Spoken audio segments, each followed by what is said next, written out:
Hello, welcome back to my channel. I am Becky Choi, your postpartum corrective exercise specialist. So today let's talk about upper diastasis recti or above the belly button diastasis recti. You're like, how should I target that area to get it healed? Perhaps your belly is bulging, the belly button is bulging, but also the above the belly button, belly is also bulging. It's starting from your sternum all the way bulging out, but not so much on the bottom. So we call that a upper diastasis recti, and how you can confirm it is also through your finger test. You can just lie on the back on the floor, lift your head up and feel for a gap, maybe about 3 fingers in length above, like, so this is the belly button, just above 3 fingers in length. So this area, if you press it onto this area and see if you can find like a 3 fingers gap there. If you do have like 2, 3, 4 finger gaps, then that means you have a upper belly button diastasis recti. So today we'll talk about that part and how do we target that. But before we go on to like the exercise and all that components, I wanted to share with you how you would get that in the first place and reason behind it, so you understand what it is involved.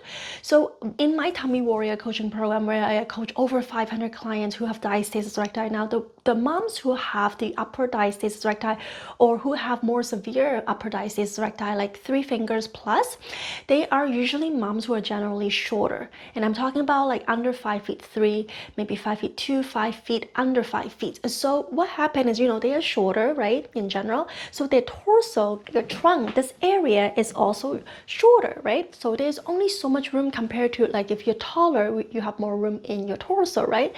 So when you were carrying your baby, your belly has to bulges out, right, to accommodate a growing baby. Makes sense? But when you only have so much room to work with, your whole body, like your whole torso, has to bulges out in order to accommodate the growing baby. That means your ribs also has to flare out. If you're taller, like maybe for some people it starts from here and bulges out, but if you have a shorter torso, like you have to use this whole area to accommodate a growing baby. Normally your rib would be sitting like that. If you're digging your finger into your ribs right now, you can feel that ribs right now.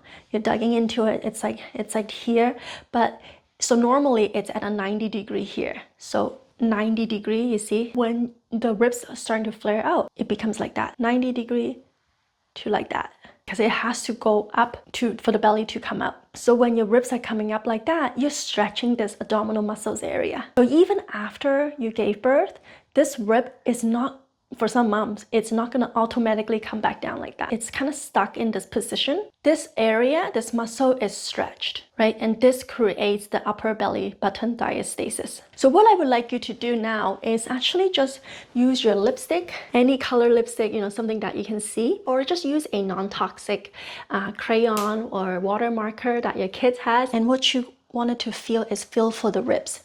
So you can see, if I press onto the ribs, I can see my rib lines here. So maybe on one side, you will have a more flare than the other side, which is actually quite common too. So you start from your sternum here, and then you feel for the ribs. And then you just draw until there. And then same thing here. Maybe you can lean forward so you can see. So this is my ribs. So if you look at it this way, okay, so if you look at it like that, so then you can measure this angle here. If you draw a line here, maybe better for you, you can see if you can see there is a 45 degree angle. So 45 plus 45 make it 90. I mean, we should be symmetrically together, right? So you can see my ribs are a little bit flared. They're not 90 degree, right? This one is better. It looks like it could be 45 degree, but this side you can see that it is flare. So I have a one side rib flare. So that's where I know that side I should be working on more to bring it in and down. And I'll show you an exercise in just a second, but this is really good for you to know. So what happened is, like, if you do have upper diastasis, and especially if you are shorter, this area is constantly going to be stretched. That gap, the 3 or 4 finger gap, is constantly going to be stretched here because this rib is constantly pulling. So we need to bring it in and down. So hopefully, what you can wanted to achieve is, like, this can go in just down a bit more and then this goes slightly down like that. This would be more a 90 degree, like if they're coming in and down more. Now, so now you know approximately how wide your ribs flares out. How are we gonna bring it down and in? Now, one of the favorite exercise I love doing and I love telling my clients to do is called a ha breathing. So after a good 360 degree inhale, meaning you're expanding your chest, you're expanding your belly, you're expanding the back, the side, the ribs. Then what you're going to do on the exhale, you're going to use a sound ha, like you are sighing. But instead of doing it so quickly, do it mindfully with ever so slowly you ha, but you're not forcing that air out. But while you're doing that, I would like you to put your ribs in here, help you to bring it in together. You can do it sitting down, but like what I would like you to do is like when you're doing it 360 inhale,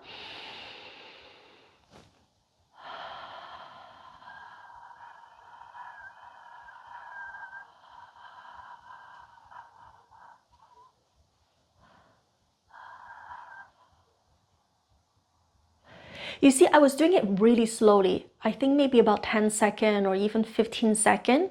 It might be awkward for you to do it in the first time. Like, how can you exhale for so long? That's where I would like you to just really train yourself to slow down. The reason why I tell you to put your palms on your ribs, so you can feel that ribs coming in, pressing onto your lungs, pressing in and going in together.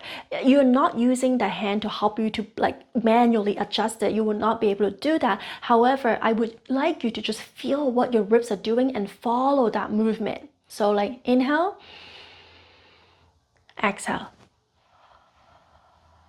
So as you're doing that, you can feel that ribs movement. You can feel your lungs is depressing. It's getting smaller. Your ribs are going in and down. And then once it's here, just hold it for as long as you can on your last ha. Like ha really until nothing is left in your lungs. Nothing is left in, like you cannot breathe anymore. You're gonna get dizzy. So that's where I really want you to just like hold on for like 1 more second. Hold it there. And then inhale. So that's where you're gonna help the ribs to come back in and down. And once the ribs are able to come back in and down, that gap will be smaller. So you will be able to close that DR gap there on the upper diastasis recti, on the upper belly button diastasis. Now, another common things I find that with moms who have the upper DR, and whether they are short or tall, is because of the high hinge point. So what I mean with the high hinge point is normally we do have curve in the back. You know, right here, which is where you're seeing, this is the lumbar spine, right? This is your spine in the middle of your back, right? I'm sure we all know that. And then but there is a natural curve here, and then you know you got your bum, and then you get that nice curved butts, right? So this is where you should be curving. But for moms especially with upper diastasis, what they would find is that they're starting to arch up here, where the bra lines are at, maybe just right underneath the bra line. They will arch up like that. Right? Instead of a natural curve like this. And that's how they walk, that's how they stand, that's how they hold a baby. So if they are arching like that, your ribs are like, you can see like I have belly sticking out already, arching like this, and my ribs are open up, right? It's flared. So no matter how much like you're not able to fix it if your arching is like that. So a couple of things you can do here is actually maybe go to a chiropractor or physio to get them to help you to manually to adjust that ribs movement, the ribs mobility, and getting the high hinge point to be less compressing together. They to help them to relax, because right now the nuggets of the spine are like so squeezing together and it's like arching out like that, right? So we need to just like release them, release the tensions, and like you need to relax so then it can be straight, not like this, right? You're pressing onto the nuggets together. Another thing, and this is something I would suggest you to do, even if you don't go to a chiropractor or physio, is to get your husband to massage you on your back. So you're just having a lot of tensions from maybe holding up the baby too long, you know, your position when you're breastfeeding is not correct, or maybe just, you know, what have you, just the way you're standing, it's your habit, the way you're walking. So get your husband to massage that area, knitting it, use his thumb to like really really gently going onto that spine and relax that muscles area. Get him to put some oil and then like massage it, have fun together. I know sometimes, you know, we miss those times where like, you know, you guys are together, have a date night. So this is a good opportunity for you guys to do that. Just say, Becky asked you to massage my back. Okay. Now for those mama who have the one side rib flares, instead of doing a hard breathing where you're just sitting or standing, with the one side rib flare, the side that is raised, we will lie on the floor. So for me, it's my right side. So the side is raised. I'm gonna lie on the side on my left side. This is exactly how I would do it. So I would be lying on my side. I don't have too much space here, but I wanted to just show you what I'm gonna do is I'm gonna take an inhale and exhale, and then just focus on this side where it's raised, and so with the side lying, it's gonna help you to move this ribs in and down if when you're lying on the side. So remember, this side that I am facing to the ceiling, this ribs facing to the ceiling, is a side that is flare, that is wider.